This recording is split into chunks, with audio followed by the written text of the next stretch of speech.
దాశరథి కరుణాపయోనిధి.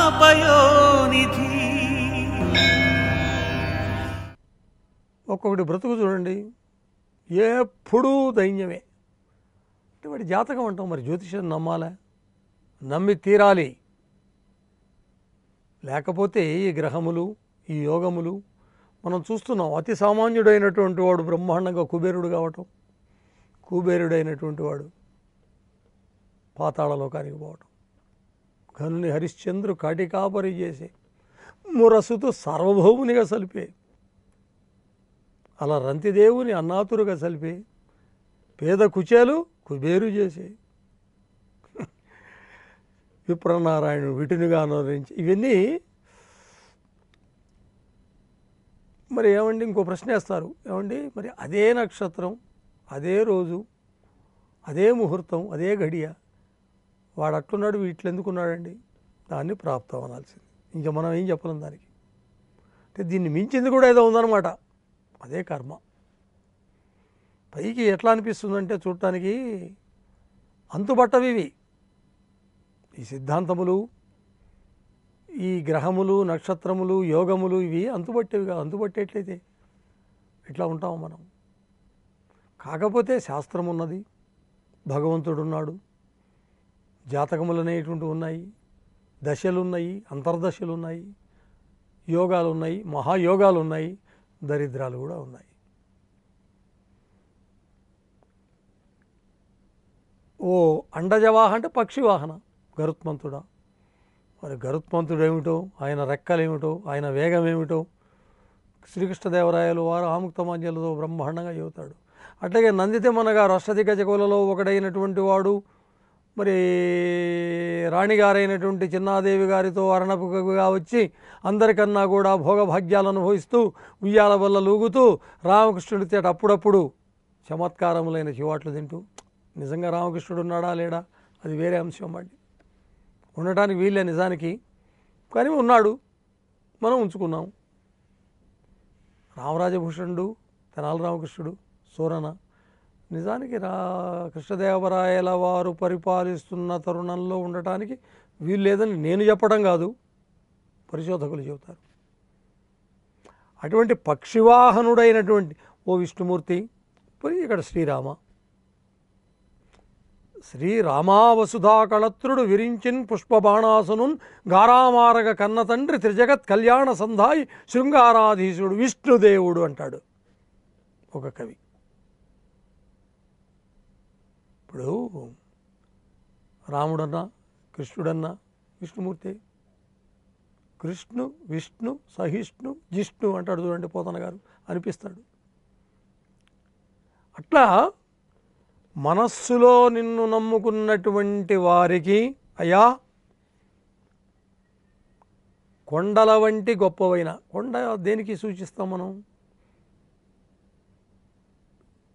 ఇగో కొండ మీద కోతి కూడా దిగి రావాలి, కొండంత ధనం పోసాడు రా, కొండంత దేవుడికి కొండంత పత్రి కాదు. ఇట్లా ఈ కొండ అనేటువంటి విచిత్రంగా మనం రకరకాల సామెతల్లో అట్లా పడుతున్నాం. కానీ ఇక్కడ కూడా కొండల వంటి పాపములు కూడా మరి నిన్ను నమ్మిన వాడికి, అంటే భక్తుడికి, నిజమైన భక్తుడికి కొండల వంటి పాపాలు కూడా కూలి నశింపకయున్నే. ఇప్పుడు శ్రీకృష్ణుడు బాలకృష్ణుడు గోవర్ధన పర్వతం ఎత్తాడు, గోవులు కాచాడు అంటే నమ్మేమా నమ్మలేదు? నమ్మాలి. ఇది కూడా నమ్మాలి. ఆ కృష్ణుడే ఈయన, ఈ కృష్ణుడే ఆయన, ఆ రాముడే ఈయన. అవతారాలు మారుతుంటాయి. ఇప్పుడు మనం నమ్మి తీరాలి. ఇప్పుడు కృష్ణావతారంలో మరి జాంబవంతుడు ఎప్పుడో కోరుకున్నట్ట నీతో యుద్ధం చేయాలనుంది, తీరుతుందిలే. రామావతారంలో ఎప్పుడు తీరుతుందిలే, కృష్ణావతారంలో తీరుతుందిలే. కృష్ణావతారంలో నీకు మరి జాంబవతిని పరిణయం చేసుకుంటాడు కదా. జాంబవతుడు ఎప్పుడో కోరుకోవటం ఏంది, అది మరి ఇక్కడ తీరటం ఏంటంటే మన విజ్ఞానానికి, మన మేధస్సుకు, మన మేధకు అంతుబట్టేటువంటి విషయం కాదు. కాబట్టి ఎన్ని కష్టాలు కలిగినప్పటికీ, కఠినమైనటువంటివి ఎన్ని పాపాలు సంభవించినప్పటికీ అవి నశించకుండా ఉండవు. నశించిపోవాల్సిందే, మళ్ళీ తిరుగులేదు, తప్పక మాసిపోతాయి. తరువాత పరిణామంగా నిన్ను విశ్వసించినటువంటి వారికి, నిన్ను నమ్ముకున్నటువంటి వారికి ఇంద్రుని గొప్పదై ఆ సంతతాఖండల అన్నాడు కదా, సంతతాఖండల వైభవోన్నతులు. ఇంద్రభోగాలు ఏమిటండి? అనుభవిస్తే కదా తెలియవు. వాడు దేవపతి ఎందుకైనాడు? వాడు ఇంతమంది ఉండగా ఇది మరి వాడిది ఇంద్రభోగం రా అంటున్నాం. మరి వాడి కృష్ణభోగంలానో రామభోగం రా అని అంటలే. మరి వాడిది ఇంద్రభోగం. ఆ ఇంద్ర శబ్దం శ్రేష్టతావాచకం అనుకోండి, అది అట్లా ఉంచి సంతతాఖండల వైభవోన్నతులు కలగక మానుని అదంతా చెప్పి చివరిలో మోక్షలక్ష్మి అనేటువంటి అతన్ని వరిస్తుంది, అతన్ని జన్మరాహిత్యం చేస్తుంది. అంటే ఖైదండ అంటే చెయ్యూత, ఆసరా, ఊత. బాబు కొంచెం చెయ్యి అందించు, చెయ్యూతని. అట్లా మోక్షలక్ష్మి అట్లా అలా స్వీకరిస్తుందట. ఎంత అందంగా ఉంది అంటే ఒక దృశ్యాన్ని చివరి పాదంలో అలా కల్పించేశాడు. న్యాయానికి దృశ్యం అయితే నాటకాల్లో ఏదో, కానీ కొన్ని ప్రబంధాల్లో, కొన్ని కావ్యాల్లో, కొన్ని శతకాల్లో కూడా అక్కడ జరుగుతున్నటువంటి విషయాన్ని కన్నులకు కట్టినట్లుగా అందంగా మంచి మాటలతో, శబ్దాలతో. ఇప్పుడు మోక్షలక్ష్మి ఖైదండ వసంగ కొన్ని అంటాం, ఎంత గొప్ప మాట. తుదా అన్నాడు. తుదా అంటే ఎప్పుడు నీ యొక్క చాప్టర్ క్లోజ్ అంటాం కదా, నీ యొక్క జీవిత అంత్యదశ అనమాట. కాబట్టి అటువంటి నామము నీది, అటువంటి గొప్పవాడివి నీవు, అటువంటి రామనామానికి అటువంటి ప్రాశస్యం ఉన్నది. దేవా నువ్వు తక్కువవాడివి కాదని ఆ రాముడి గురించి. అందుకే కీర్తనలో కూడా రామా దయజూడవే భద్రాచల రామా నన్ను దయజూడవే అంటాడు ఒక కీర్తనలో. మరి త్యాగరాజు అన్నీ గుర్తొస్తాయి. మరి రామ నన్ను బ్రోవరా, రామ నన్ను ప్రోవరానా ఇది కాదు మనకు కావాల్సింది. అక్కడ ఏమన్నాడు, ఎలా అన్నాడు, ఎంత ఆర్తితో అన్నాడు, అది కావాలి.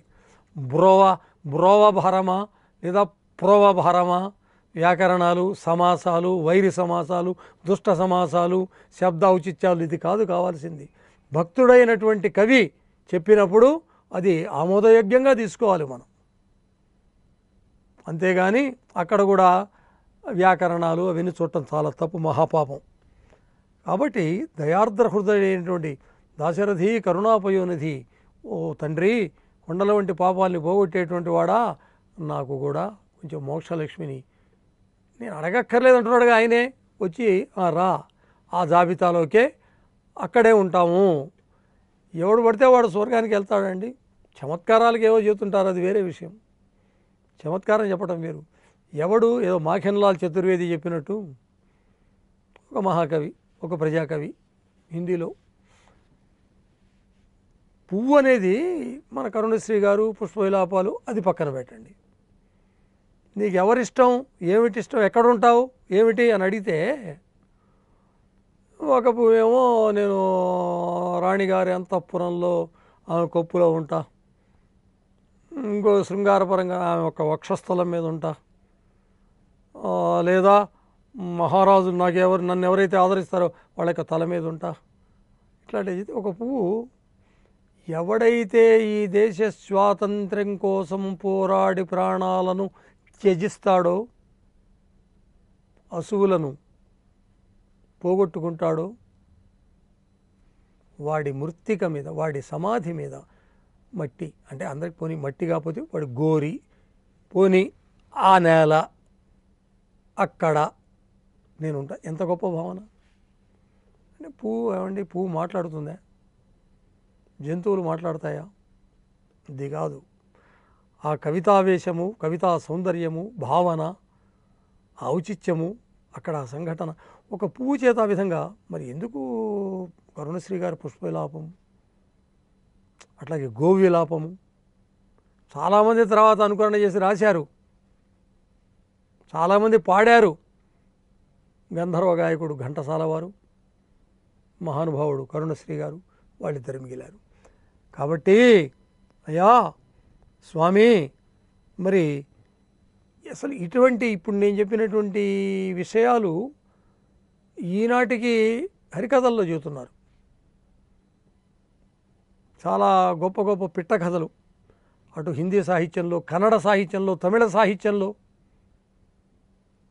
మరి ఉదాహరణలతోటి మోక్షం అంటే ఏమిటి, మోక్షలక్ష్మి అంటే ఏమిటి, ఎవరిని వరిస్తుంది, అది ఆ మోక్షలక్ష్మి ఎవరిని వరిస్తుంది, ఇవన్నీ కూడా రాముణ్ణి నమ్ముకుంటే మనకు హాయిగా జీవితం గడుస్తుంది. గోపన్న గారు అధికారంలో ఉండి తన యొక్క అధికారాన్ని దుర్వినియోగం చేయలే. కాకపోతే ఏంటంటే అక్కడ సొమ్ముని ఏదో కొంత ప్రభుత్వ ధనాన్ని కొంచెం దుర్వినియోగం చేశాడని, అందువల్ల రాజు శిక్షించాడని, తర్వాత ఆ రాజును కూడా రాముల వారు నాయనా ఇది కాదురా, జ్ఞానోదయం కావాలి నీకు, నిజమైన భక్తుడు, ఆయన చేసిన దాంట్లో తప్పు లేదురా అన్నాడని, ఇవన్నీ కూడా మన కథలు చెప్పుకుంటాం.